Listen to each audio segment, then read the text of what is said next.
Just a friendly reminder that the opinions expressed on this show are not worth a Canadian penny, so disregard anything you hear that might get anyone in trouble. And despite some of the great ideas you may hear, don't try them at home. Go to a friend's house instead.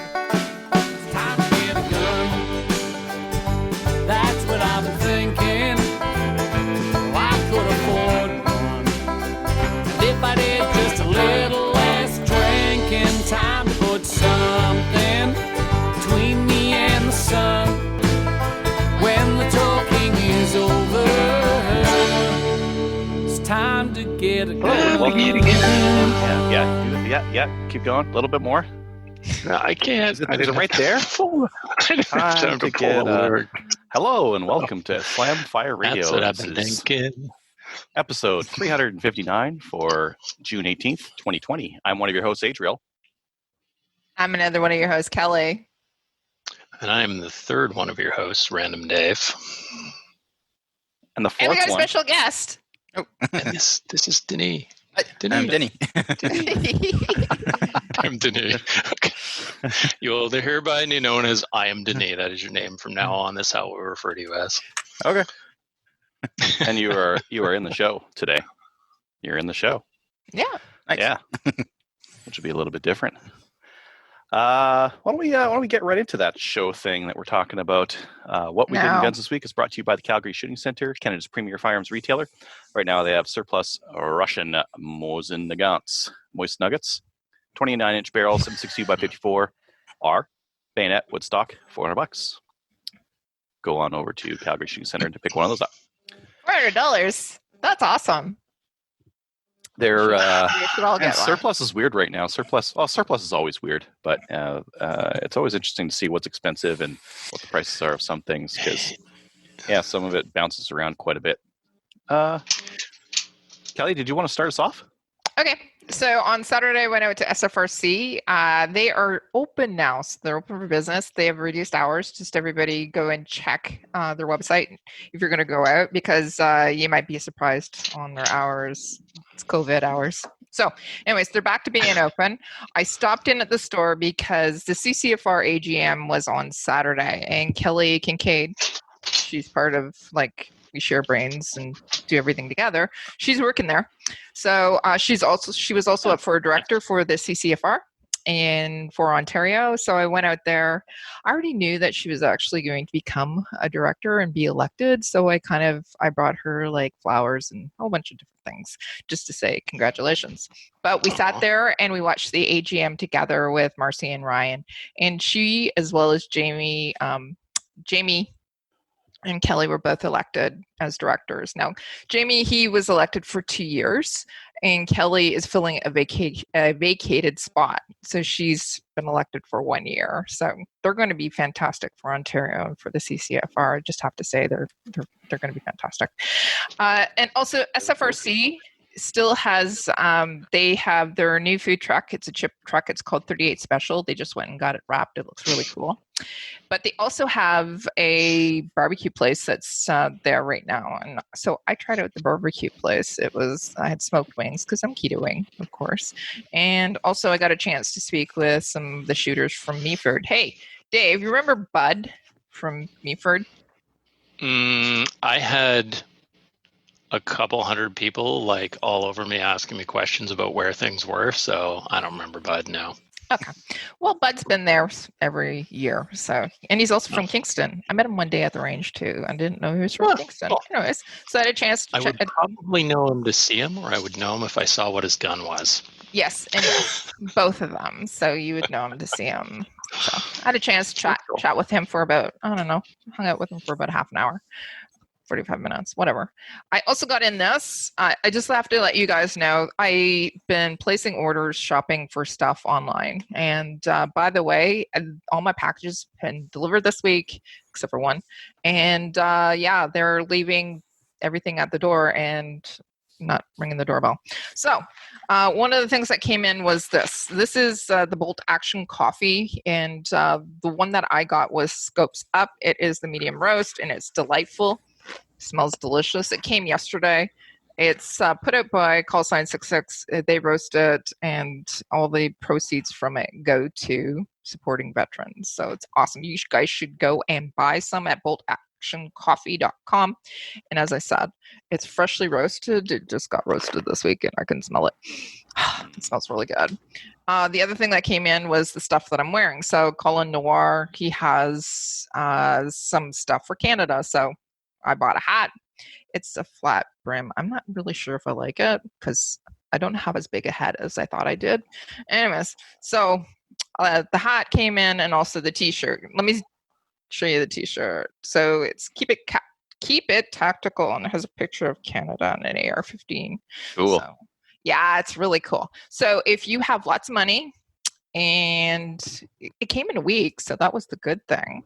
But our dollar sucks a little bit, so yeah. Anyways, I really like it. And if you're looking to buy the sizes, they're 2 to size. So just saying. I also ordered a mag release from Delasp because that's the only place that had them for 1022. So that's my Father's Day present. So, and what else? Oh yeah, I went skeet shooting again on Wednesday night. So Wednesday night is going to be my skeet night with Kelly and Kyle Kincaid. So as Cool. I said, Kelly and I do everything together. So Wednesday nights we're going to go out. I also, this week sucked. Like, it was bad. Last week I was able to hit 15 out of 25 clays, right? This week, not so good. So I also signed up there's going to be lessons on July 4th. So I signed up for that. They were free. They're giving them out at the club to club members. I'm going, count me in. And then I also have some lessons next week with the club president as well, because I really prefer to hit clays as opposed to miss them. So yeah, that's what's going to be happening. So You I'm going to could go. wait until they land and use a rifle. Yeah. So yeah, the guy that was, he says, "You're a rifle shooter, aren't you?" And I said, "Well, yes, I am," because I can hit anything that is coming towards me. So from station 1, station 8, station 7, I can hit them, no problem whatsoever. But when you're at station 3 and 4 and 5, it's a little more difficult. And the reason is because I have to hit with such a lead, right? And I'm not able to tell what the lead is, so basically 2 feet. Well, what's 2 feet when you really think about it from, anyways. Ducks. So you need to measure in how many ducks forward it has to be, and then just swing through. Yeah. Right. You need to get an old Nintendo and just practice with Duck Hunt. What I'm going to do this week is I'm going to actually practice with my thumb and tracking, and that's what I'm You going won't be to able do. to knock the clay down like that. I know, but I'll be able to follow a little bit more. Okay. I have to also Okay. I have to follow through too. I have to practice following through because I don't really. Again, I'm a rifle shooter, right? So, anyways, Follow through I with had- a rifle too. True. Just different follow through, yeah. different. I have a lot of fun with that. So it's going to be a regular thing on Wednesday night. So at least one thing with shooting I'm going to be able to get to because it's on a weeknight, and yeah. So, anyways, Nice. That's it for me. What about you, Dave? I pulled up some show notes. Hold on. Oh, there we go. I did gardening, mostly gardening. I took a couple days off my regular job and worked at my secondary job, and then worked around the house, did some gardening, washed the house, doing all the spring stuff. I refurbished a Mac Pro tower from 2008 that was thrown out of my store, so I managed to get it up and running, replaced a few parts, so I have a free Mac Pro, so that's pretty cool. Wow. Yeah, it's a crappy old one, won't run much, but I don't know Macs that well, so I decided I should learn Macs a little more, and I like playing with old computers, and it was free, so what the hell. I refurbish old computers as one of my other hobbies, so I have an entire stack, which you may not be able to see. This is all old computers That would drive- everywhere. All yeah. this stuff. Yeah, that would drive Yeah. me insane. Well, I have to clean up my room. I have 5 monitors sitting just outside the door. So I may have a problem. But most of it was free or cheap. So what the hell? And I like old machines. Cleaned a few pistols with guns. I looked longingly at my reloading stuff that's buried behind old computers and didn't do any reloading. I sorted some ammo and realized that I haven't actually reloaded since 2009. So I need to. Wow. That's Yeah, almost I as know. old as that computer. 2007. I've got pounds and pounds and pounds of powder and thousands of bullets, and I have No, the I have RCMP is totes. listening. No, you don't. I don't care. I sold it all last April. I have totes of brass that I've picked up off the range. Like I've got probably 5,000 rounds of 5.56 and 223 brass here Unprocessed, that I should get around obviously. to reload. Unprocessed, yeah, it's just sitting in bins. You can So- actually just sell that for cheap, right? Yeah, and I might do, what was the Black Weasel or whatever? What the heck was that ammo that the already prepped brass that Trevor was? Was it Blackout man. or Hammer or? Black Sheep Brass. Yeah. That's the Oh, yeah. guys. Yeah. Yep. I bet you could probably get that from Denis too, couldn't I? Not yet. Working on No. it. Okay. Well, let me know when you can get it, and maybe I'll order some. So I may get rid of this brass because brass prep sucks. I hate it. So, what else did I do? That was about it. Looked longingly at assorted guns. Wondered which of my guns were prohibited today, and wondered which of my bolt-action rifles were AR-15s, according to the RCMP. Well, that's why Denise on the show. Exactly. He'll help us figure it out. And that's it. Adriel. Let's see. So I got some ammo in. I got a whole bunch of these guys in here. This Oh yeah. Federal 200 round packs. These are aluminum 115 grain. They're very light. I like that they come in 200 packs because for a 3-gun match, you need right around 200 rounds. So to grab one of these, throw it in one of my bins and roll out, that's kind of convenient. How much That's cool. you bought that on the show? Not last Yep. week, but the week before. How much did it cost for the 200? 2,000. I got 2,000. Okay, so you got 2,000. yeah. So how much it cost for the 2,000? Then we'll do the math. $3.99. Oh, jeez. That's not bad. Yeah, it's quite good. $200 Yeah. per 1,000. That's You can't decent. reload it, but who cares? It's pistol. Whatever.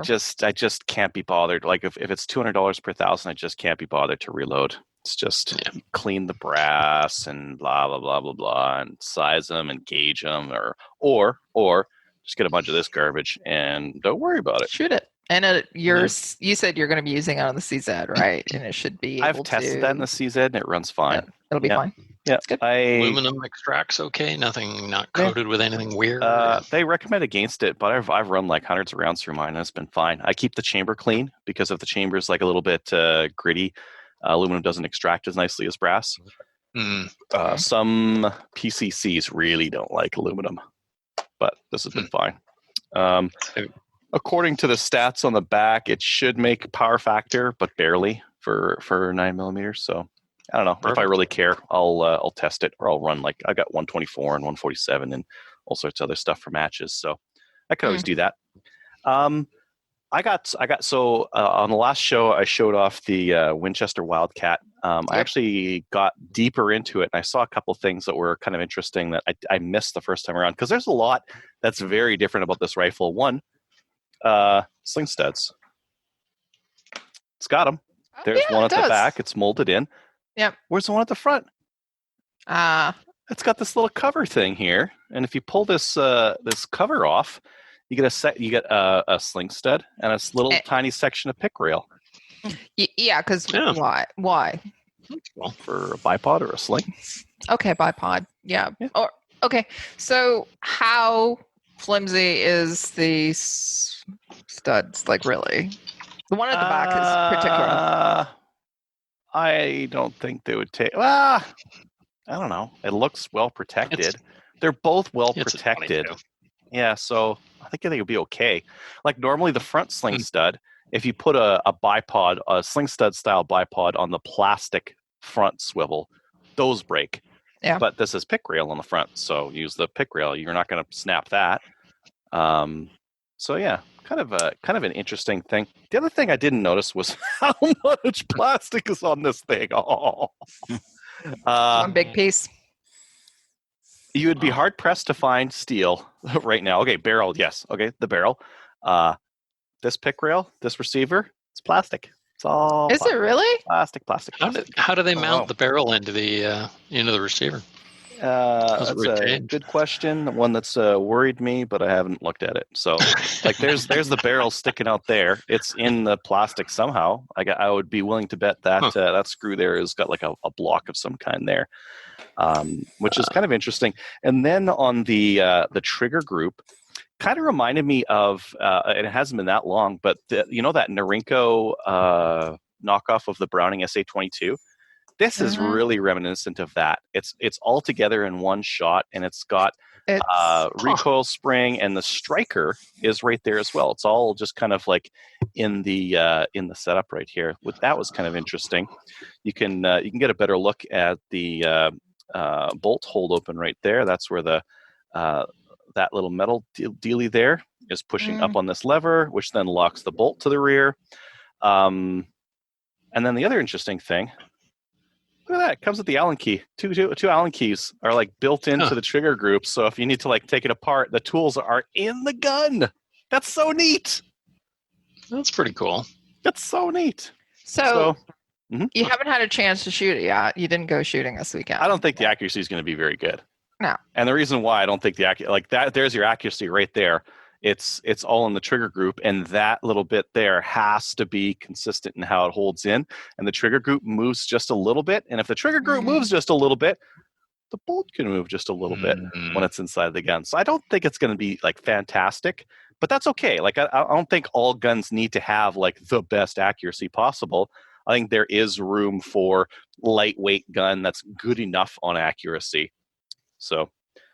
Kind of interesting. Some stuff that it took me a while to see before it was like, oh, that's how that's working. Oh, that's how that's working. Did you read the manual? No. No. I didn't read the manual. Fine. I like to figure it out on my own over time. That's how you end up in 5 years. You're looking at the gun. You're like, oh, hey, I never noticed that a little bit, which has happened to me before. I must admit. How does that thing work? I wonder how my car's like that. Once in a while, I'll see something new in my car, and I'm like, "Oh, when did that get put in?" I've never noticed that. Like, did you see that flip in here though? It just flipped, but ka-chunk, done, all back together. But there is just a little bit of wobble there, and again, that's connected to the bolt, and that bolt isn't affixed to the barrel in it, or even the gun in any other way. So if it wobbles there a little bit, there's how much wobble was there? Like you put in the magazine last week. How much wobble was there compared to? You also put the 1022 magazine in there too. Yep. Was there a little bit of play with that as well? Not in the magazine. The magazine is very firmly in there. Like when you take the trigger group off and you take a look at this red plastic thing, it is just a very flimsy U around here. It's okay in the gun, but like that part is not a very beefy part. And like back here is not very beefy either. There's a tiny little wire there. It's like there's some parts on here where I was like, oh, like if I had to get like a survival rifle, this would not be it. But so if I take that to the range and give it to somebody, or I use it myself, and chances are I will break it with probably the first or second shot because that's what I do to rifles. If they're flimsy. So how easy is it to replace some of those parts? Oh, they're all right there. Like just because it comes out, they're all right there. And how readily available are they though? Not readily available because this rifle is like very new. You can't even really find the mags in many places, right? Because the mags are. And that's why people are using the 1022 mags. Well, and because they probably have a pile of them. Like I have a pile of 1022 mags. Yeah. So good design. What is that thing worth, Adriel? $300, $309. That's what I got this thing for. Basically, if it gets dirty, you throw it in the garbage and you buy a new one anyway. Maybe. So I what I need to do is get out to the range, shoot it a lot, and see what kind of accuracy I get out of it. I would be worried that if I move things around or change the torsion on it, that trigger group might move, and I might see like a different point of impact for the first shot, for example. Yeah. but we'll see. Maybe this is all for. Maybe I'm just worrying for nothing. I'm not worrying. I'm just thinking. Given how much plastic is in it, I will be very interested to see how it is after like 5,000 rounds. Well, like I think it would be like 5,000 rounds, and like if you were to go out hunting in -20 weather and get like rammy with the magazine and start ramming it in there, like would that break something that inside there? Or if you get a jam and you start like ripping on it, like would that break something? I think like those are the situations that are very hard to do like or test for. That just based off the design, this might not do as well as a Ruger. But again, I don't know. Yeah. Just the design stuff in it is super super interesting though. Like the stuff that I couldn't even see last week before I even mentioned it. Oh, and this is Turk. This is a Turk gun. Huh. This is made in okay. Shiloh. Well, what's the company name? Sila, Silaah. Oh yes. Yeah, which is like a pretty well-known shotgun manufacturer, right? So it's kind of interesting. I wonder if Winchester is like, okay, like threw all these like weird features at them and like, okay, go make that thing now. Or you can go and get a Bergara and get it like made in metal, and nothing will break, and you're good to go. Bergara, $300. No, it's 900, but Or you could go buy 3 of these things and like this one doesn't work. just have a brace of them just in case. Just strap them all to your back like you're in some sort of an adventure game. Yeah. And then I got some maple seeds coming up this weekend. First maple seeds of the year. Yeah, it's gonna be good. It's gonna be good. Getting all the stuff prepped up. Got a whole bunch of ITs going out. So should and the weather looks like it might cooperate. I know. I feel like I'm jinxing this just by saying it. Yes, you are. Yeah. Anyway, Denis, what have you been up to in guns this week? This week I've been really busy at the shop. I've been doing a lot of paperwork, accounting, inventory, all that nice stuff.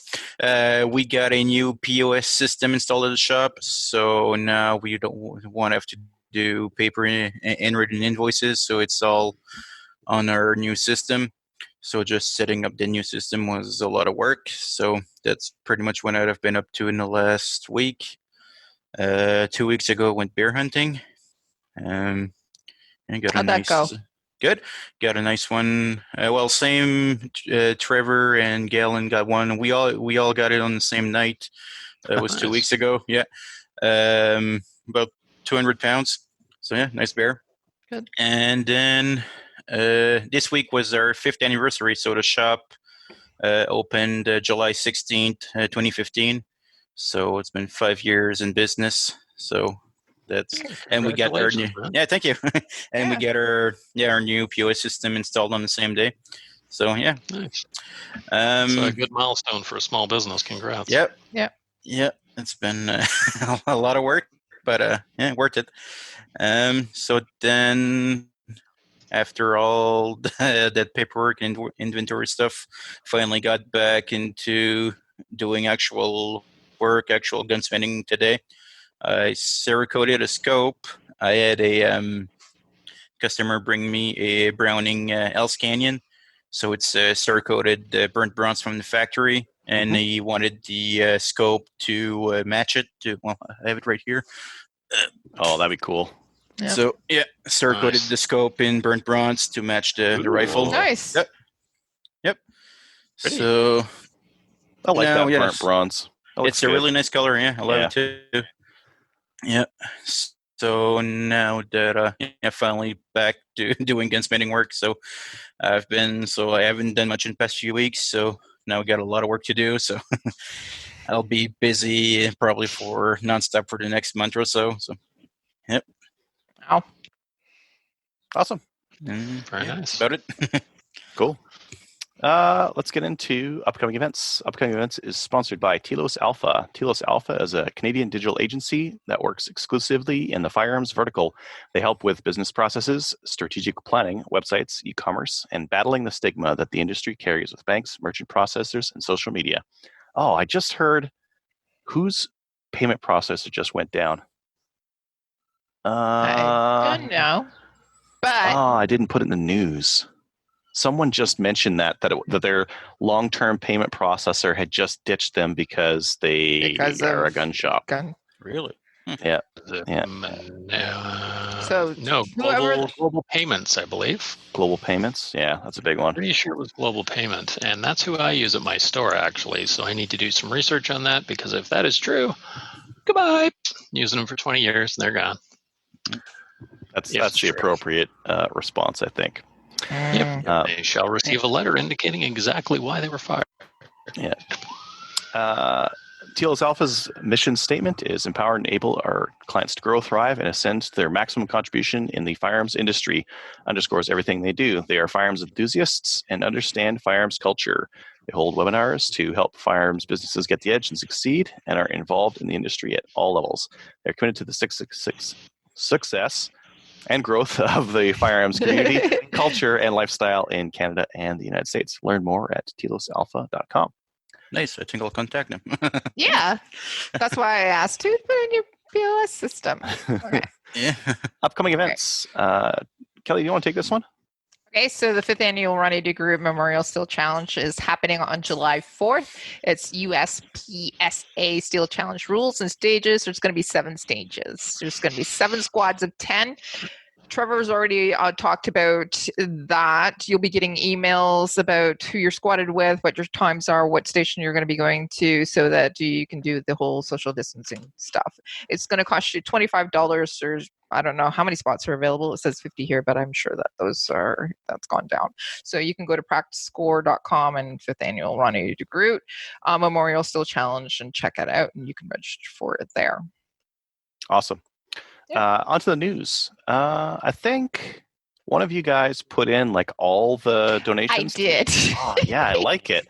Because I don't know, I probably missed some of these, right? So there's been a bunch of... Yeah, there's been a bunch. Yeah. Do you want to go through these? Okay, so I just want to let you guys know about a couple of things prior to that. Bullseye London has now opened up their new store, and they are now called Bullseye North. And they are a shooting superstore. Just wanted to say congratulations to them, because this reminds me, because Bullseye actually and their customer base donated $7,000 to the CCFR. I'm going to go through this, and I'm just going to give you who it is and the numbers as well. SFRC, they donated $4,000. One of our listeners, Chris Titchler, he had a CRPS event at Warren Fields. He did a donate. He went around and asked for donation. He collected $300 for the CCFR and sent it to them. That's from this past weekend. Nice. Yeah. Medicine Hat Rifle and Revolver, $500. Regina Wildlife Federation, one of the federations, $10,000 donation. Bruce Peninsula Sportsman Association was $2,000. Calgary Rifle and Pistol Club was $500. Guelph Rod and Gun Club, we know some people who actually belong to that club. It's $10,000 they donated. Nova Scotia Rifle Association was $1,850. I thought that was a great amount. Creston Valley Rod and Gun Club, Dante Sports, Moose Creek Wildlife Federation, they all donated $500.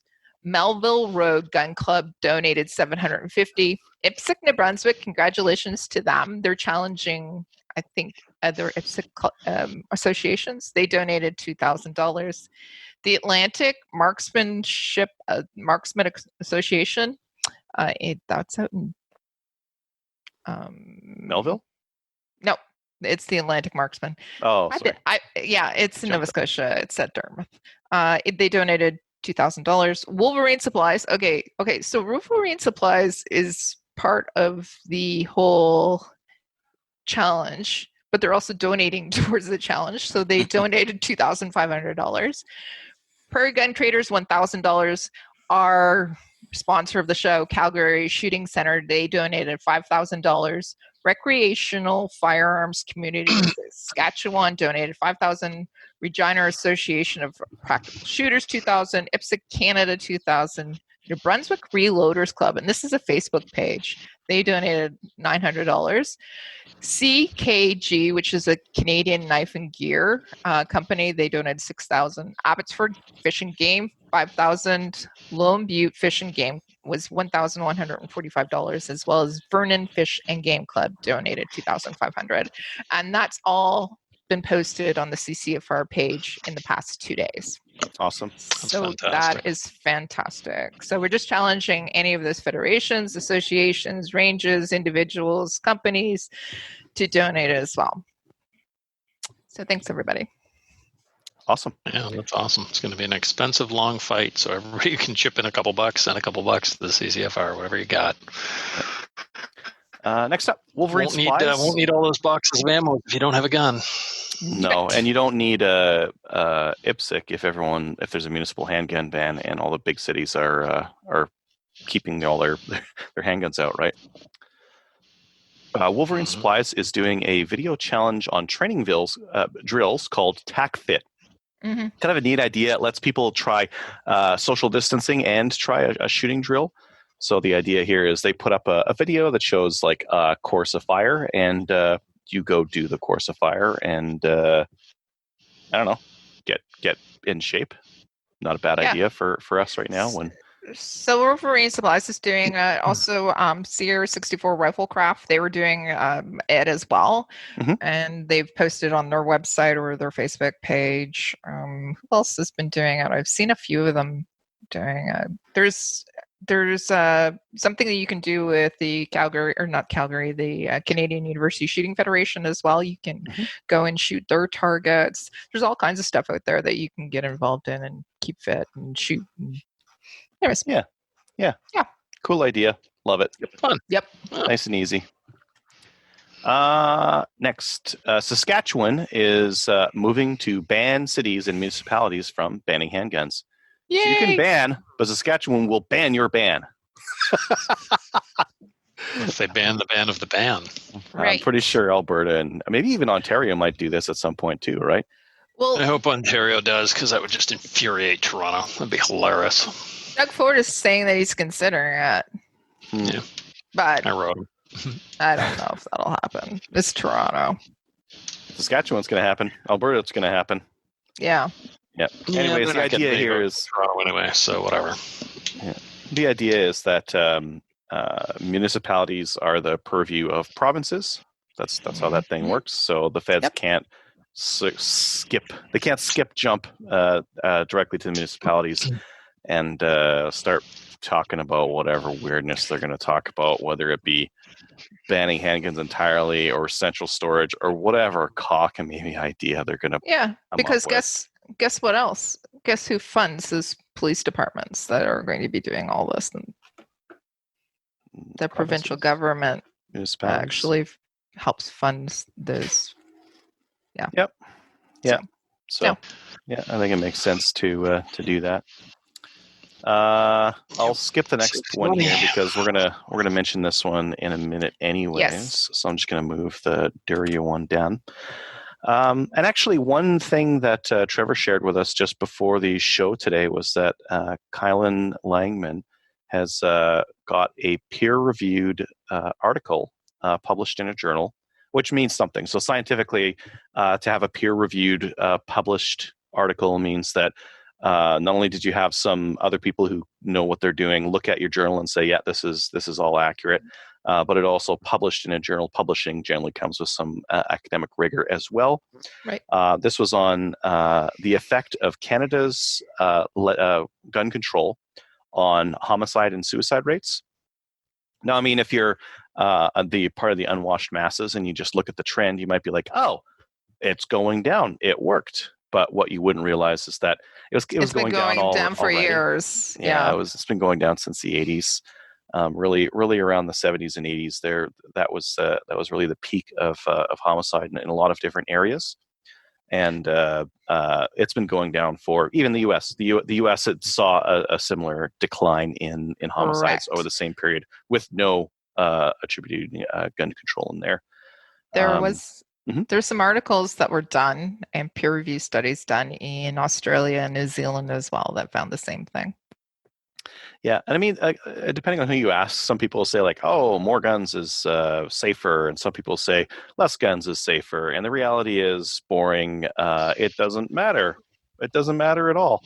The effect that it has, if you can find it, is not statistically insignificant, but very close to. very close to statistically insignificant.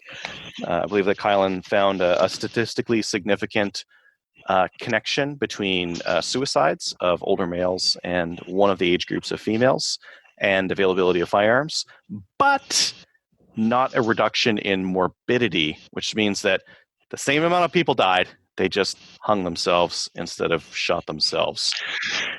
That to me is always the very interesting thing when people are talking about gun bans. They'll go, "Oh, we ban guns, and look, there's a reduction in firearm suicides," and declare victory.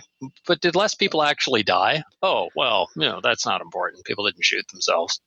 Yeah, that's kind of an important thing. That's typically the numbers that when people quote numbers from Australia, that's typically what they'll do is they'll quote a reduction in firearms homicide. Right. But actual homicides, the effect on actual wasn't homicides are going up that are related to knives or machetes or bats or and not despite the fact that guns are more deadly than knives and all and hanging yourself and all that kind of stuff. They are. No reduction in morbidity, no statistically significant reduction in morbidity on suicides or homicides in Canada for the last 40 years. Let's link in when Kylan's here, because I think he's going to be coming on. I would like to also look at drugs and the effects of drugs and overdoses.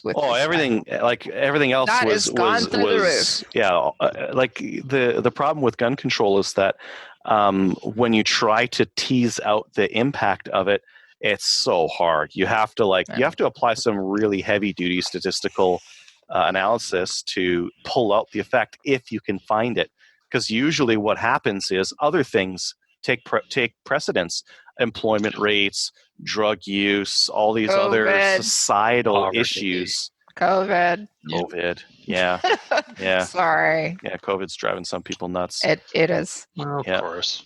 And I'll talk to people, and it's interesting because I'll have people say, "Oh, well, this just makes sense that you'd have less guns, you'd have less people dying." I'm like, but why does that make sense? That's like saying if we ban hockey sticks or knives. I mean, it's not actual common sense. It to a layman, it would. If you would say that this many homicides are guns, okay, we'll ban guns and then we get rid of that number of homicides. Well, no, you won't. Oh, why not? Oh, well, because they'll find other means. Like if you ban all handguns in Canada right now, ban all handguns. If in Toronto 80% of handguns being used by criminals are smuggled across the border, that doesn't even mean you get a 20% reduction. That means you likely get 5 less because the replacement ability for criminals to get their guns from smuggled means is just so high. You won't get that full 20%. Most people will think, "Oh yeah, we ban handguns, we get rid of handgun murders," but you would be lucky to see a 5% impact on handgun homicides in Canada if you banned all of them. You'd be lucky to get that. I don't think you'd even see that. You'd just see a few more, maybe some more knife killings or baseball bats or you definitely would. You definitely would see more of those. You'd also see more just smuggled handguns being used. Those that is the method that most you're people creating use right more of a market for it. And by the way, people who actually buy the smuggled handguns, they're not going to be turning them in. 2, No. They'll continue using them and they'll be buying more. Yeah. Yeah. Anyways, it's a really interesting study, and we will post it up on our Facebook because if you're into stats, you're into nerd stuff, it's good. It's got all that stuff in there. Just dig into it. Hopefully, Kylan will come on and talk about it. Yeah. That'd be cool. I would love for him to come on because that's it's I like the dispassionate view that it is, and I like the because on this topic, if you find someone who's willing to study it, usually they're biased all to heck. So to find someone that says we looked at all this and this, and it's not pro or con, doesn't matter, it just doesn't have an effect, and that's a dispassionate response to analyzing it. Well, it's an analytical response, yes, as opposed to an emotional response, which both pro and anti-gunners would have when Absolutely. they start looking at the stats. Yeah. People have a conclusion and then they find the proof to work Yeah. towards their conclusion. So here's Correct. what we decided, and here's all the evidence, and we'll just discard all that other stuff that's crap because it doesn't line up with our viewpoint. Said the people who think the world is flat. And What? still do. What do you mean? Still do. What do you mean the world's not You still flat?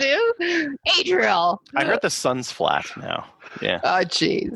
Well, obviously the world's flat. You live in Alberta, jackass. I mean, you can see most of the way to Ontario with a pair of binoculars. No. Saskatchewan. That's flat. Yes. Alberta, it's got mountains. So dumb. Edmonton's pretty I mean, flat. out at the west Yeah, that's end, true. they're just flat anyway. It's just an Anyway. optical illusion. Yeah. Okay.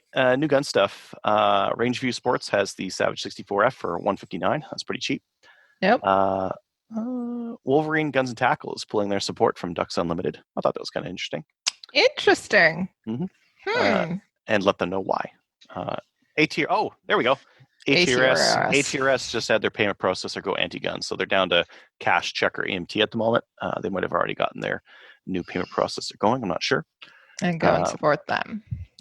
Delask has a new Ruger 1022 extended It's mag a big release. release. And bolt hold open, and that's the Mhm. kind of interesting. I'm going to show this thing on screen just so that Yes. just so that people can see it. So we've seen these before, these extended mag releases. We haven't Yep. seen that little doohickey over there, because usually when you put this thing on, it like blocks, like it's kind of hard to get to the bolt release. And now, Yep. they put a big honker on there, and it's way easier to hit it. Yep. Very interesting. It And is I very think their interesting. price was like pretty much comparable with other extended mag releases. 59 Yeah, it was bucks. 59. So So good. Or you can take the whole package out and just drop in a new trigger package, and it'll cost you $350 or $400. money bags over there. Yeah, no. This whole So gun was 300. What are you talking about? A whole trigger pack for 350. Miss Trigger Snob. I am actually thinking of putting a new trigger group into my 1022 for this year because I mounted a fancy scope on it that I got cheap. So we will need to talk about triggers, because after I shot a 1022 with a nice trigger in it, and I'm like, oh, now that's Yeah. what they were talking about. Crap. Yeah. Garbage. We It's had a hobo I trigger. had a 2-hour conversation with somebody about triggers for 1022. So we were talking about the different ones and what they had, and I had the Kid 2-stage, and we're going. And people were asking for recommendations, so we gave them a recommendation. Here's the pores, what you do, and here's actually what you do if you buy one that's going to be $400, $500 more than the actual 1022. But I think that's called pay to win. Pay to win at Maple Yes. Seed. Yeah, you get that better Yeah. trigger, boom, instant rifleman. yes, Right? of course, Yeah. yeah. You don't Go need buy it any from skills. Cabela's using our link. Denis, do you have any sweet 1022 triggers there, or sweet 22s that have awesome triggers? Not in stock. No, I have a few 1022s on order. I don't have any left right now. I'll get some next week. No triggers in stock though. I'll have to look into that. Yeah. Well, they're pretty pricey, so I imagine the margin on them is quite high. Yeah. Sounds like the buyer is willing to spend a little bit more. Yeah, exactly. Depends on what you want to do with that. Yeah, exactly. I mean, like having a good trigger on a match rifle, or one that you use on small game, like a good trigger on a gopher gun makes a big difference. You bet. More hits. Yeah. Why don't we get on to our main topic? So for our main topic, we've got Denis here, and Denis has access to the FRT and is able to look through it and see what's going on. One thing that happened since last week is that this Duria Mark 12, which I hear is an AR-15 rifle, that was banned. Yeah, it's about as much of an AR-15 as my Mosin Nagant is, but whatever. So, Denis, Yes. is that what's that behind you? Oh no, that's okay. We were talking about it before we came on. Yep. And I asked you if you received any notification with respect to the Duria now becoming Pro-Hab. No, not did- at all. Yeah, how'd you find out about it? On Facebook. Okay, so Any gun that's been added to the list since May 1st, we haven't had any notifications. I've all seen it on social media. Other How are than they that, supposed to notify you? Are they supposed to notify you? Are you supposed I to don't just know. guess? That I mean, I do have access to the Live FRT, but that's a database with millions of guns in there. So I'm not going to go through all that info every day just to see what's new. So, but You don't do an You really FRT think- check on the way out as you're selling again. Wait. Let me see if this has become prohib in the last like 5 minutes or so. I don't know. yeah, No? no. Not a business you think- process. You'd think since it's a database, they just have a query that would pop up anything that's changed in. Just do Nope. a search. What's new in the last 2 weeks or 5 weeks or a month or whatever. Being a database. I think Nope. that would show their hand a little bit too Yeah. clearly. So there's all kinds of different databases. The FRT, you have the verifier, which is a live one. We still get messages. We were getting messages yesterday when we were talking about you coming on to do the show, and people were saying, "Well, where can I get a live version of this? Where can I, as somebody from the public?" Yeah. You can't.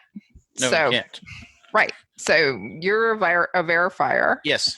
As a gunsmith, you have the ability to check, and it's supposed to be live. So, but Well, how are even people supposed to know if they're even firearms are prohibited or not? even the business verifier is not up to date. Correct. Because at first I was getting messages when they buried the typhoon, when they banned the typhoon, I was getting messages and I was looking up the FRT and I was like, no, it still shows as non-restricted.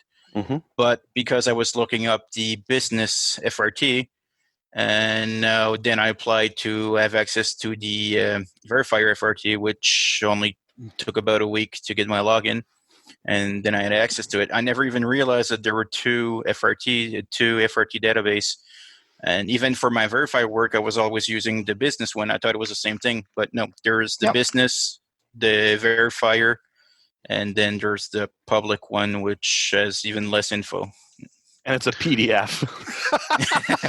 Nice. Thanks for that Yeah. PDF. This 100,000 page PDF. Most They- computers won't even load it.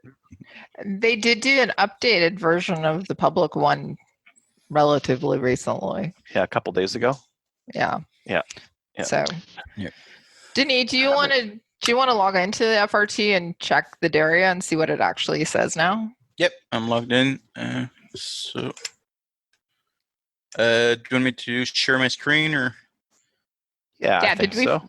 Did we Yeah. figure that out? I make last you the time? host. Okay. And then you have ultimate control now. Okay. Look at me. I'm the captain now. Where do I go to? Adriel, Right at the I'm still Yeah. gonna break that. And the If I'm going Oh, out to break it? see Here we you, go. yeah, I'll break out. I'll love it. Love for you to break it. share. And Don't give her a plastic gun. Just like even the bolt release on the side here, like it is a thin piece of plastic. It's a little tiny little loop, and like it works. You can push it down and it works. But if it was cold or something like that, yeah, So just leave it up there and put in your passwords and let us see it. Okay. Yeah. no, I'm already logged in. Yeah. There we go. Awesome. Okay, so if I go to Daria Arms, MK12. One day you'll just log into the FRT and there'll just be a thing at the front that says everything's banned. You don't need to go any further. Yeah. Yeah. Don't worry about Yeah. that. So it's so prohibited. Prohibited. Now, I was looking that up earlier, and here's something very interesting. So when I click on the notes about that model, it says right here, the design of this semi-automatic box-fed shotgun resembles, but it's not a variant of the AR-15. Whoops, they forgot to update that. And Get that out. but if I click here to see the reason why it's prohibited, well, it says it's a variant of an AR-15. So those two should be screenshotted and capped and filed so that it can be used for the court case. So Already it's been saying done. over Yep. here Yeah, and over Yeah, I here. did that already. Yeah. Excellent. So What about the Mark 10? I was just going to ask that. And yeah, let's check. had a buddy who had one of the Mark 10s, and then they upgraded. Like the Mark 10, I saw it slam fire once or twice when just dropping the bolt on a shell that was in the chamber. But non-restricted. non-restricted. Okay, so if you got a Mark 10, still good for quick. 3-gun. I mean, what this has done to 3-gun. 3-gun was actually really interesting recently in the last couple of years because we've had the guys running the box-fed shotguns, and those are more competitive than the tube-fed ones, which is actually a good thing because here in Canada, because of our restrictions, if we use U.S.-style divisions, there's not a lot of difference. Like, you get a dot on your pistol. It's not a big deal for 3-gun because our pistol targets are like super close. On your rifle, you can have 2 optics. That's not a huge advantage. And on your shotgun, even a red dot isn't a big advantage. But a box-fed magazine with 10-round pump action shotgun magazines is a big advantage. So it's a very interesting. It made open more open. It made it so that there was a big distinction between those guys and the guys shooting TAC Ops and limited. And now with that gone, I guess they would go to the Mark 10, or I believe there's some bullpup Turkish shotguns that also take those mags. Yes, and people will be Spectres. Yeah. Do you think this will push people to Mark 10s, or do you think people will hold off because I think they're going to drop divisions. I think they're just going to drop down to like TAC Ops or limited because it's not like you lose the money, or because the government's apparently going to pay us back from at one point or another. But eventually, you're going to have like a safe full of guns that you can't use. So I think most people will drop to semi-tube fed or pump tube fed and run TAC Ops Unlimited, because the advantage of again running an open is usually a shotgun. What are the other guns that people were wondering about? Somebody asked about crap. I lost it. Where the hell is it? Something with a U. Use-a-con. Oh, the Use-Con. Oh, Use-Con, yes. Use-Con. I think that one is ZK-16. nailed. Oh, I haven't heard of that one. Do what? SK-16? Zulu Kilo 16. ZK. ZK-16. Oh, with a dash in there. Oh. ZK-16. There is no 16. Sorry, Dave. It's very good. That was Brandon asked about that. So, if I just pull up all the Use-Con, there's lots. they don't know about it yet. Brandon, hide it. So we already know that. So, all these Not sure about this. 10, 11, 12, 13, 14. That's a lot of Use-Cons. There's no 16 on there, but there's a 17, 15, 17. Let's check the 17. And then Can you check non-restricted. the Daria MK20? Somebody wants to know as well. Yep. So what we do know is that there's been 20 firearms added to the list in the past couple of days. So most of them were AR-10s. Yeah. The ones I saw, they're AR-10s. They added a whole schwack of like Mini 14 variants and that kind of, and like really variants. They were Mini 14s with just different names on them. Not like claiming the Daria is a. Now, I wonder if they're going to say it's an AR-10 variant. Not that it makes a difference, but that seems like one of the only outs that they have on this. Not that they need them. I don't see MK20. I don't know. They banned that stupid little Plinkster. Yeah. Again, that's as much of an AR-15 as my Mossad Nagant is. So whatever. Yeah. Question for you on this, Denis. If it's in the FRT and it's prohibited, so some people were saying online that it's prohibited, but that's not actually the law. I actually saw that. I'm not sure. I mean, personally, not taking any chances and selling guns that are. I'm not selling guns that shows as restricted in the FRT. But yeah, I've seen that too. So people saying that the FRT is not the law. So it's not. But I bet if you got pulled over with a Mark 12, you're going to catch a charge for it. You'll have to take it to court. Yeah. So I don't see the MK20. So I wonder how you. Does anybody know how you actually challenge this? Because clearly all these new ones they're bullshit. I mean, that's 100%. So how the hell do you challenge hundreds of gun prohibitions just as being they're lying? Because obviously they're lying. How do you challenge that? Well, just like Mhm. what the CCFR is doing, they're challenging it constitutionally. One reason is because it's a financial impact. Two, it's because we're being seen as people who are already committing an offense or set to commit an offense when it goes against so many of the different constitutional pieces themselves. So, but how can you choose it if it does? But is that so I guess if you can overturn the OIC, then they'd have to unrestrict everything that they have done as a result of, hey, it's an AR-15. Correct. Okay. But you also have to challenge. So, for example, what we see here is the MK12, where it says that it's not in one piece it says it's not a variant of the AR-15, and over here it says it's a variant of it's been prohibited because it's a variant of the AR-15. Yeah. So those are the things.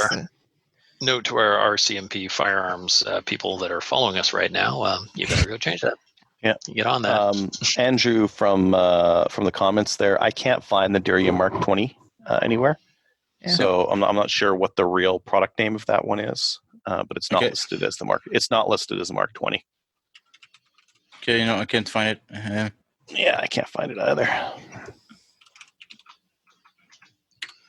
Because even if I put Derya and go to 20 gauge, nothing pops up. So. Yeah, I was looking under the other ones, like the VR60 and that kind of thing, and I can't see a 20 gauge there. So I don't believe there's a Mark 12-ish 20 gauge. Might be one of the other tube-fed semis that they've got. Yeah, still listed on assorted distributors' websites as non-restricted. The MK20. Does it have more information on what the product name is? That's what I'm looking for. It's got a SKU number. Yes, two model numbers. One is the MK-20. The other is the ES-101S. ES-101S. Yeah. I don't see anything for that. Nope. Mm-hmm. What was the other one? MK-20? MK-20, Mike Kilo-20. I don't see that either. So there might be another name for it. Nope. What about the Kodiak WK-180?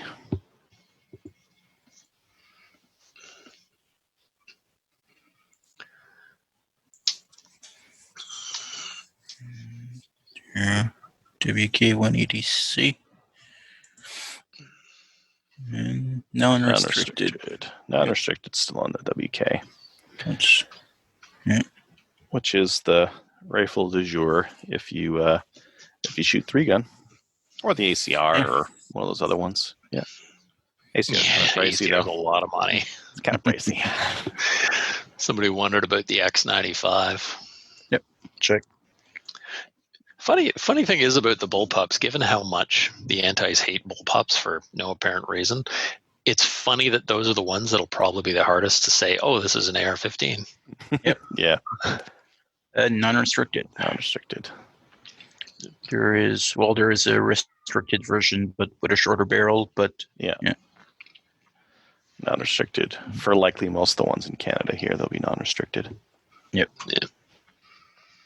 Awesome. Type 81. Yeah, don't buy short barrel rifles.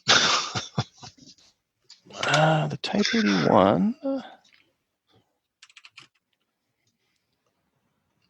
Yeah, Type Space 81 should be just. It's a full automatic. No, that's not the right SA. one. Type 81 SA.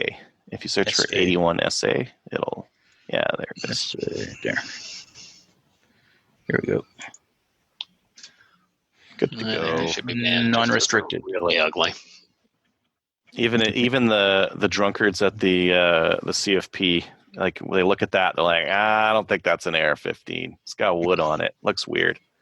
That is an AK-47.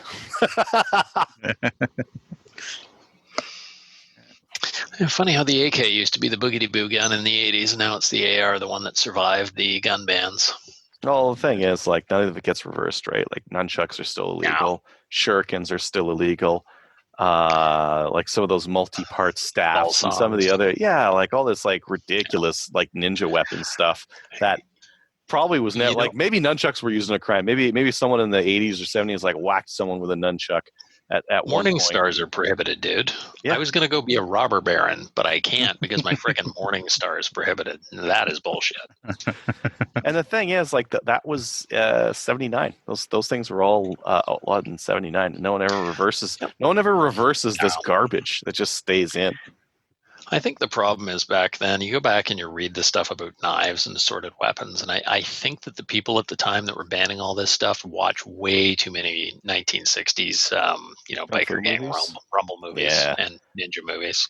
Yeah, they watched that Warriors movie where there's the roving gangs. Oh, come on, that was a good movie. They all have different jackets. They're like, whoa. Anything these guys have that looks kind of dangerous, we got to ban. Well, the baseball bats we keep, I guess, but... I had a coworker I used to work with, and he was from the Philippines. So apparently, the ball song is like a butterfly knife is like a big thing down there. It's like martial arts up here. They do for fun. And I'm talking to him one day, and he's like, "Yeah, I went and picked one up. I'm going to practice with it a little bit." I'm like, "Don't let anybody see that. It's just a bad idea, dude. Don't post that on Facebook." Hey, Denny, while we're talking, can you look up the USCon TR100 for our friend Doug Rodenbush? Yeah. There is a TR100. Non-restricted. Yeah. There you go, Doug. What's that one? How about the FD12? What the heck is an FD12? I don't even know that one. The FD12? Yeah, Foxtrot Delta 12. Oh, Doug, that thing's toast, man. That's the TR100. That's a matter of time, man. Just a matter of time. It's got a carry handle, and it's black. It's toast. That's an AR-15 variant for sure. Carry handle equals AR-15. Yeah, nope. Yeah. It's got a carry handle. It's a real crappy carry handle, but it's got a carry handle. No, nothing shows up for the FD12. What's the FD12? Which one is that again? I don't know. Nothing pops up. Is that the bullpup? It's all one. It's a Hurricane. Hurricane FD12. You might try Hurricane. Yeah. Hurricane FD12. There we go. So it's kind of true. Like we did this a couple of weeks ago, and the Daria was fine. And then, as we say, the RCMP were listening, and now it's this. So anything else that we want to put on this look up tonight? Essentially, everyone in the comments asking questions. This entire thing is your fault. The CCFR is adding you to the lawsuit. No, if they didn't have an FRT, maybe. But look at what we're doing. We're looking up the database that they made. They made this database. There are pictures in this database. Yeah, they could just start. They could put some flunky, fresh out of college person and say, "Go look up all of these things," and they'd be done it in a couple weeks. Well, I think they actually. I think they actually do put somebody in charge that is not gun literate, and the reason is because some of the pictures that they attach aren't the right pictures. Some of the stuff that they say about the firearm is not even anywhere near what the firearm is. So I think the back in the day, the NFA had an interesting bit where they were talking about just the number of sheer mistakes that are present in the firearms registry, and it was pretty stunning. Just how inaccurate the whole thing is. Even the handgun registry. I mean, we've had it since 1934. Yeah.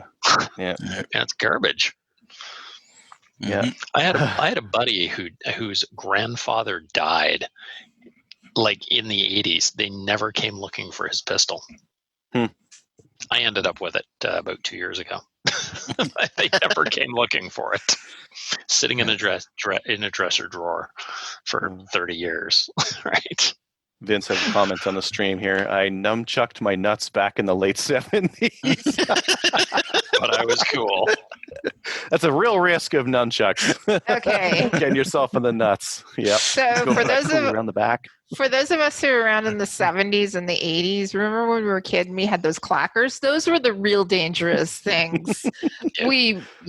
So nunchucks, clackers. Clackers was where it was at. And same with the lawn darts. I actually If drew you're a lawn real darts. stupid kid, then yeah, I guess the lawn darts are, or if you throw them at Let's each other. play catch. I never threw it at my brother, but I did hit him with one.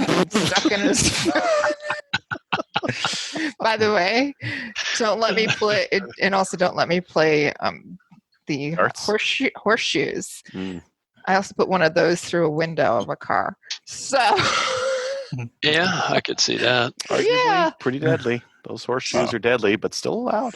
those are all allowed. Horseshoes are allowed. Clackers are still allowed. The darts, the lawn darts got banned.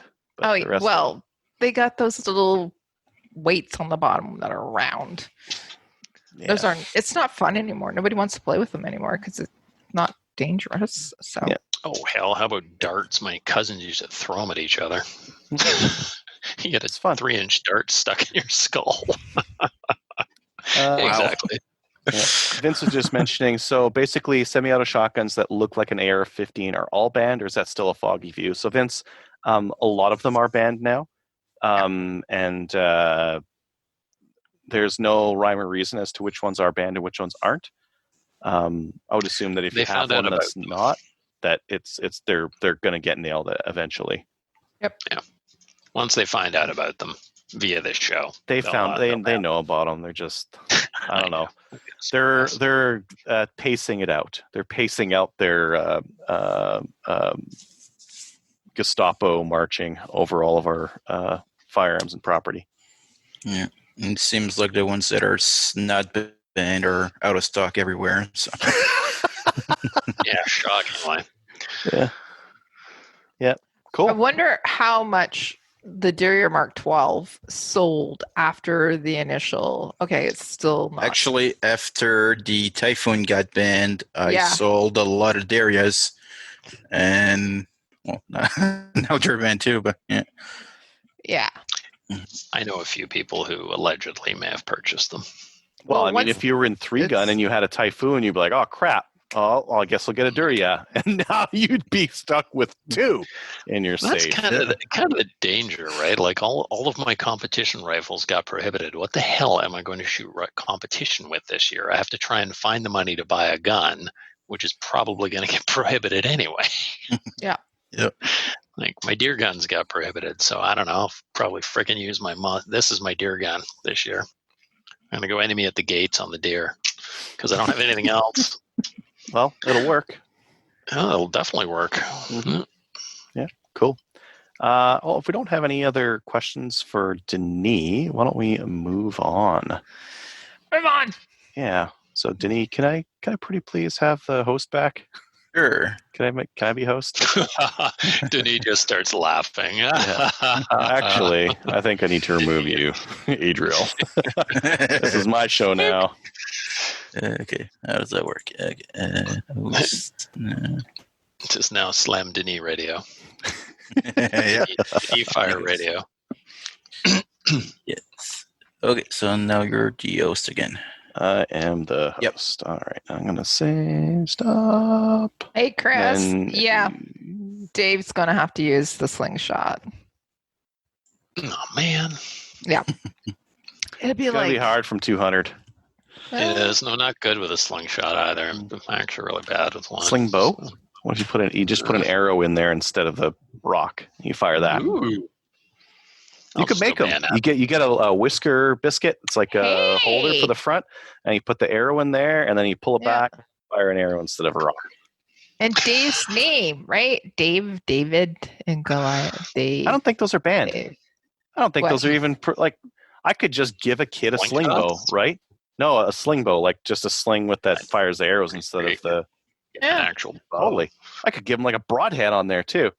We talk Crossbow. about like oh, you know what? Those lawn darts, you got to ban them. But it's like I could hand a kid a slingshot with an arrow and a broadhead, and that would be legal. I could just give it to him. Until next week, Fun. our CMP are listening. Remember. All right. Couldn't discharge in some areas. Education. Can't discharge a bow in a lot of municipalities. Like in No, Edmonton here, you you can't can't. fire a bow inside the city unless you're in like a Most bow of them place. can't. Anywho, listener feedback. So we've been kind of touching on the Facebook there, so we could probably move on from that one. Listener feedback. Listener feedback is sponsored by Armory DC Gunsmith. It's kind of a cool guy. Armory DC Gunsmith is a full-service gunsmith who specializes in firearms refinishing. He offers hot bluing, parkerizing, and Cerakote finishes, as well as wood refinishing. Check out his online inventory of new and used guns, firearms, accessories, optics, and more at dcgunsmith.ca. And are there any firearms that you just got in or that you think that are going to be hot sellers? I didn't get a lot of new stuff recently. I had added a lot of stuff on the website in the optics and accessories section. And That'd be accessories. accessories, yes. And you've got a purple camo T&W AR Yes. in the Yeah. back there. Yes. Yep. It's pretty. Yep. That's non-restricted. Pretty. Yes. That's it still is. non-restricted. Yeah, 9mm Glock mag. I like how you said still. I kind of want to go deer hunting with one like that, just to make people's heads explode, because that would make antis' heads explode. It would make hunters' heads explode too to go hunting with a 9mm PCC. Yep. Well, in Ontario, it seems that as far as I can tell from the requirements, it merely is a center fire of some sort. So, In Alberta, it's center fire, minimum diameter of 24 caliber, Yeah. which 9mm is bigger. Mhm. Use a 9mm. nice. Yeah, 10 here rounds. it's the same thing. Any center fire. Yeah. And so this is Cool. where that whole thing about provincial regulations and how that all is so Nonsense. different depending on which province it is. They should not, in my opinion, the provinces should not be different on hunting regs because they differ in stupid ways. Like Yep. center fire versus 24 caliber versus this one you can go bow hunting early, this one you can't. This one you can use a smoke pole, like a black powder rifle to go early. This one you can't. But it's like, why are these differences? Oh, no good reason. This place you can Sunday hunt. This place you can't. It's like this isn't It's all should. dependent. It's too many optional controls being used when they should just stick to like a smaller set of mandatory ones. Control how many tags you give Draws, per WMU. That makes sense. Just do that. That'll be your limitation, not like all these other silly ones that we've got on top. Anywho, first email from Alex. I'll read this one and I'll get you guys to read some of the other ones here. Alex says, "Hey guys, the email is intended to add info on the Duria Mark 12 ban to the firearms news part of the show if you all choose to. Download the public FRT. The Mark 12 has been classified prohibited and referencing PFR Part 1, Paragraph 87, exactly like everything else was banned in the OSC and some. If you turn to the next page, you'll notice that in the model section, it is stated the design of this semi-automatic box magazine-fed shotgun resembles, but is not a variant of the AR-15. Now, I'm assuming that the RCMP are changing the classification for the reason of being an AR variant. However, they did not change the model description and still classify it as not an AR variant. Even the Adler B210 has this is an AR-style shotgun in the model description. I've attached photos of what I'm talking about in the email. Thank you for reading this, and have a good one. Cheers, Alex. And we just did review that. Yeah. And we saw that as well. The hypocrisy is on paper. Yep. Kelly, did you want to take this one from Just add a From little Ed. kidding. It actually is there. Yeah, kidding. Actually, we don't know what we were talking about last time. It's an Yeah. AR. We looked at it again. Drunk Okay. this time. Yes. With glasses that aren't very good. Yeah. Yes. Okay, from Ed, it says, "Hey guys, I was just wondering if flare guns are now prohibited. What are your thoughts, Ed?" Flare. Is he saying fleer? No, What's flare. a flare gun? It's a flare gun that. So if you go boating, F-L-A-R-E. R-A-R-E. I got you, he was saying it from a jazz hands kind of flare, but he meant the flare you fire. Help! Gun that makes you awesome. Yes. Well, because like certain bore is prohibited, but I believe some flare guns are not considered firearms, and I think you need, but neither are the other ones. I don't know. So do we still? Yeah, I'm do checking we- right now if it is in the FRT. Because they were talking about some other things in the original OIC about, so we're not able to use Can't have a tube. rocket launchers, tube. Some of those some rocket flare launchers guns. are just a tube. They're like a very stupid tube. Yep. And that's the rocket launcher. That's all an RPG is. It's literally a tube with a trigger on it. Mm-hmm. And it goes bang. Well, can you still have underbarrel flare guns, the 37 mils? I thought a bunch of Are those they- 'cause 37 they're not mils were banned. firearms. I thought a bunch of those were Were nailed. they actually named? Okay. All right. Well, while Denis looks that up, Do you have a model or make of any flare gun? Or? No, it's just talking flare gun. I think we some can of those flare guns are 12 gauge. Yep. Yeah. And you can actually fit a 12 gauge shell in some of them. And you can fire it once. And then the flare gun doesn't work anymore. Dave, did you want to take the next one while Denis looks that up? You're on mute. Yeah. I'm unmuted. There we There go. you go. From Spencer. Hey guys, interesting episode a few weeks ago back on Canadian politics. It took me a minute to sort out the fact that you guys flipped the political colors around from what we use in the States. In the US, the red state is more conservative and the blue states are the liberal ones. This is more of and we call Coke. We don't call Coca-Cola. This is more of a geographic and demographic term in the U.S., though. We don't typically think of politicians by that color code, so we don't have blue Republicans. Instead, we have too many rhinos, Republicans in name only. I guess you guys would have Tino's your way, up your way. Tino? Knows? Figure that one out. I don't know. Tell us what Congrats it to is. Kelly for finally getting her victory. If you know, put it in the Yay. note. I really love mine, and there's a lot of parts out for it now. I got one of the first, can't pronounce that. Volquartsen? Volquartsen. Yeah, Volquartsen. Barrels made for it when I bought mine. Now it's also got a, oh my God, why do Tandem shotguns have cross? stupid long names? No, it's Tandem 22. cross? 22 stuff. Yeah. 22? Well, 22s have long, stupid names for things too. People suck at AR-15s. It's now got tandem cross trigger set up and some target grips to go with it. It's a great pistol and while not as accurate as my Buckmark target, it beats the rest of my 22 pistols by a good bit. Sorry to hear you guys are still in lockdown, but it sounds like things are easing up a bit. Here in Georgia, things are almost back to normal in a lot of ways. I'm working from home, bars reopening. That's the important part. Bars are reopening. Bars are reopening, yep. I'm not here. thing. I know Georgia is taking heat in the press for opening too soon. Most of the folks here think it's better to spread the cases over summer than lock down and get a huge number in the fall. Besides, we're a red state, so the liberal media hates us anyway. Spencer and Smyrna. Good Yeah. Spencer. Yeah.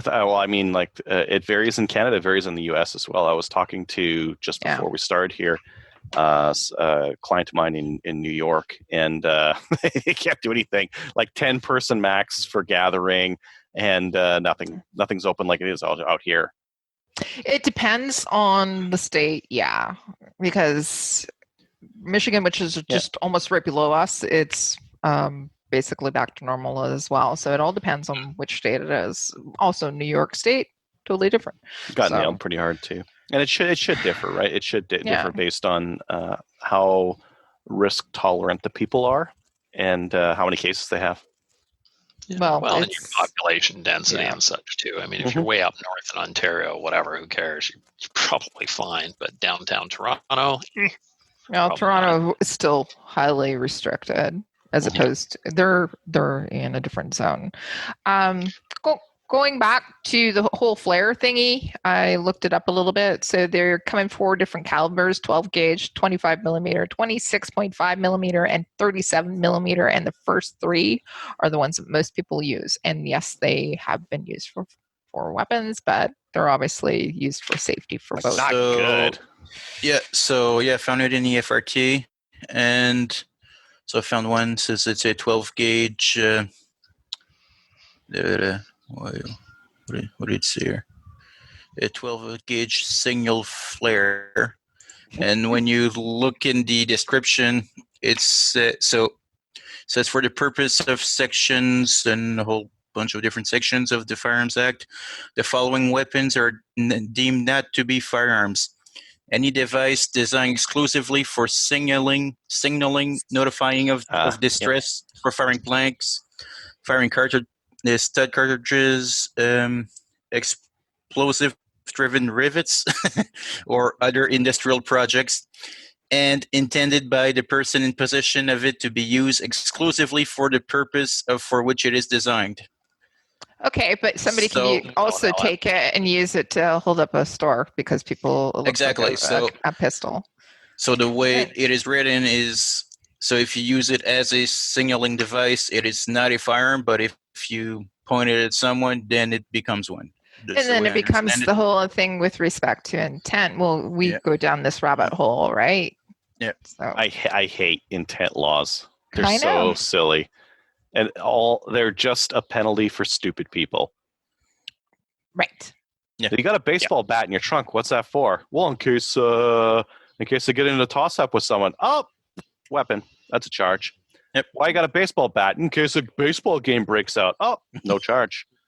It's literally a law against stupid people, Yeah. which I feel sorry for them. So it's the same thing with bear spray. I'm going down this rabbit hole. It's the same thing with bear spray. Mhm. You're not able to have bear spray in your possession unless you might run into a bear. I mean, downtown Yeah. Edmonton, there's all sorts of bears around here. If you go around certain clubs, lots of bears in these Yeah, clubs. lots of Lots of bears. There's lots of cougars. I was trying to explain to one of my American friends just how dumb our laws are because They're dumb. his daughter wanted to carry something for defense, and I had to explain to them that, well, you can use a weapon to defend yourself. You're not allowed to possess a weapon until the moment that you are allowed to defend yourself. Correct. Same thing with bear defense.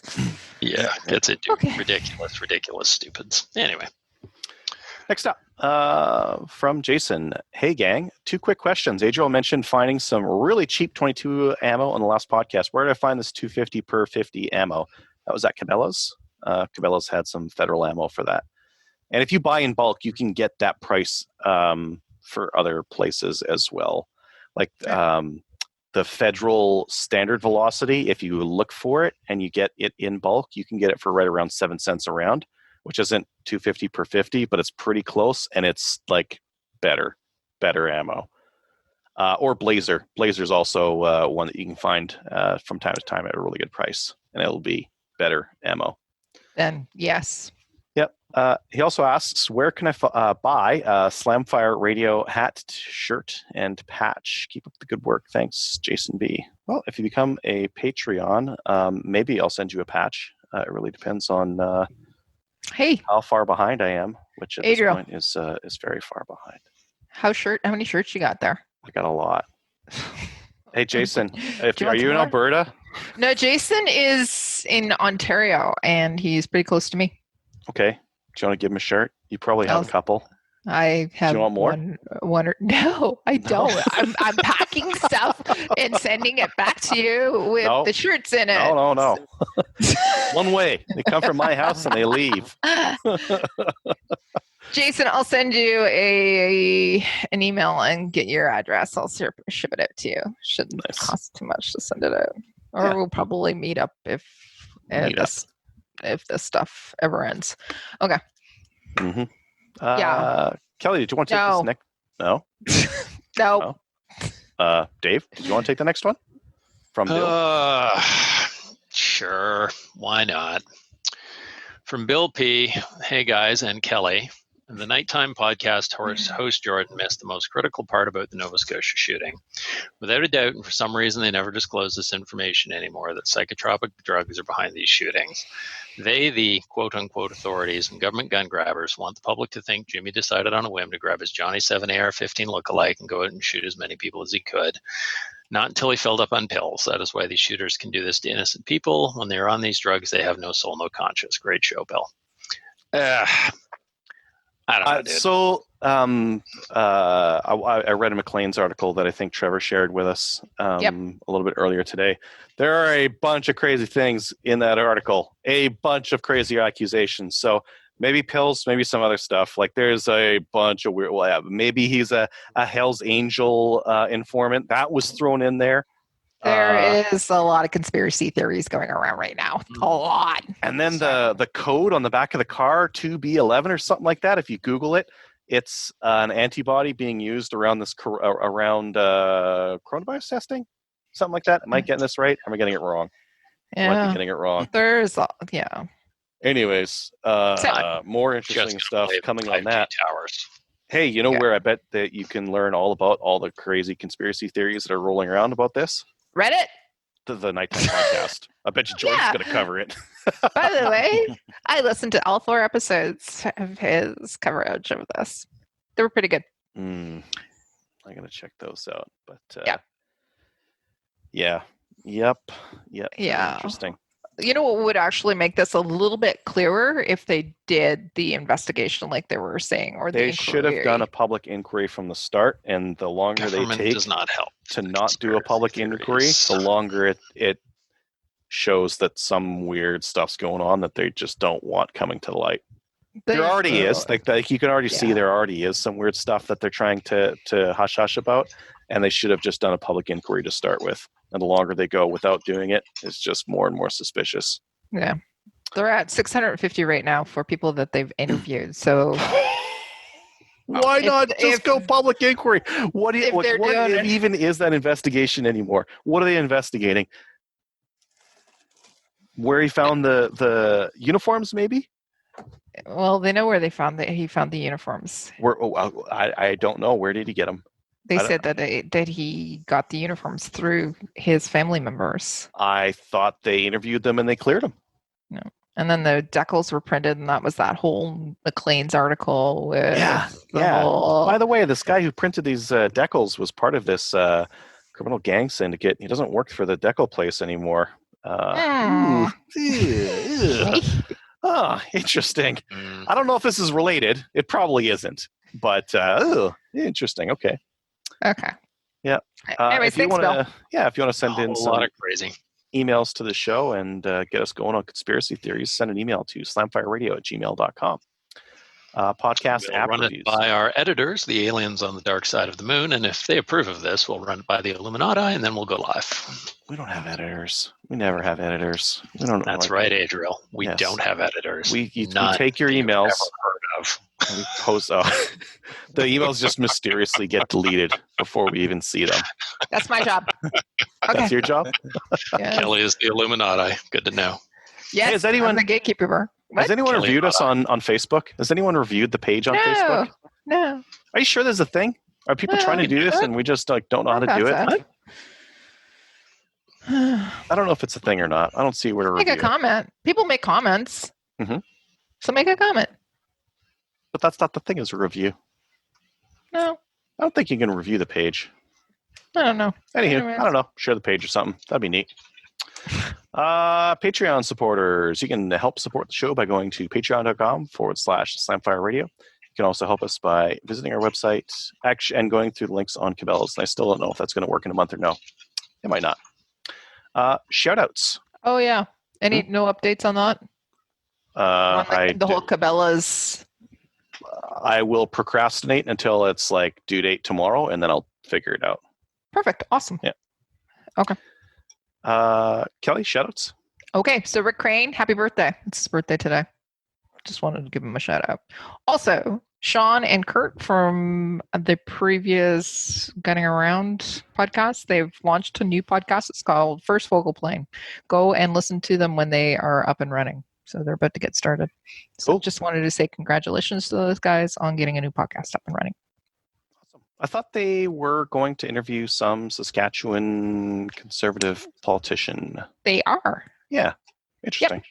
They Cool. are interviewing him about the whole municipal thingy. Excellent. They're gotten, well, the previous podcast had some really good guests, and Mhm. I'm sure that the new podcast will also have some Yep. both political as well as gun related. Okay. Anyways, Dave? I like the name. Shout outs to Andrew and all the Ragnarok Tactical guys who put on apparently an excellent pistol match, an NSCC pistol match at Guelph last weekend. Heard it was really good. And apparently it's posted somewhere on Canadian Gun Nuts, although I don't see it, but I guess go look on Gun Nuts. There's more pistol matches coming up at Guelph. It's good I fun. saw some pictures.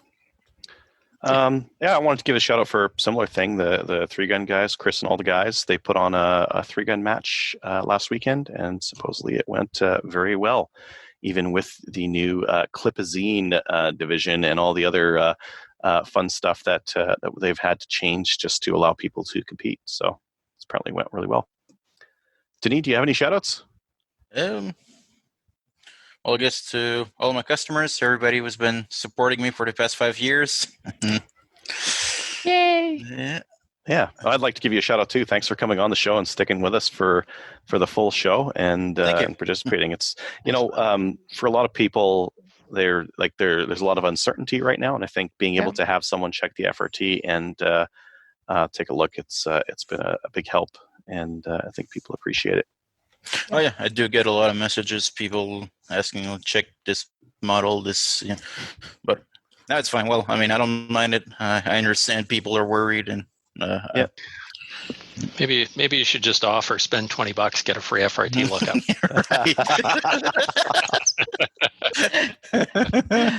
Yeah. Look it up free if you buy it. If you buy the gun, I'll look it up first. After you pay. After you pay. Sorry, it's prohibited. I have to give it to you now. You've purchased it. It's prohibited now. Good luck. Please join our national firearms associations like the CCFR. They're going to need your help to field out those legal challenges and stick it to the government. Check us out on Gun Owners of Canada. Like us on Facebook, and reach out to your city councillor now to talk about municipal handgun bans so that you can stop any kind of shenanigans happening in the near future. And we'll see you next week. Time to get a gun.